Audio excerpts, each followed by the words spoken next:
Isang panibagong single ang nakatakdang i-release ng Filipino singer-songwriter na si Angelo. Ang kanyang bagong single na pinamagatang Victory Is Mine. I speak to the mountain, be removed. I speak to the darkness, you must move. I'm like reaching for the sky, heaven's living deep inside. Ang bagong musika ni Angelo ay hindi lamang basta ginawa, ito ay mula sa isang malinaw na pangitain na ibinigay ng Diyos sa kanya.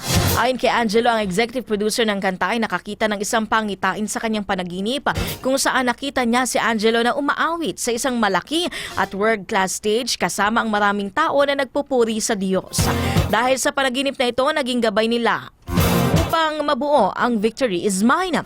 Para kay Angelo, ang kantang ito ay higit pa sa musika. Ito ay isang paalala na anuman ang pinagdadaanan natin, ang tagumpay ay hindi na lamang isang pangako. Ito ay atin na dahil kay Kristo.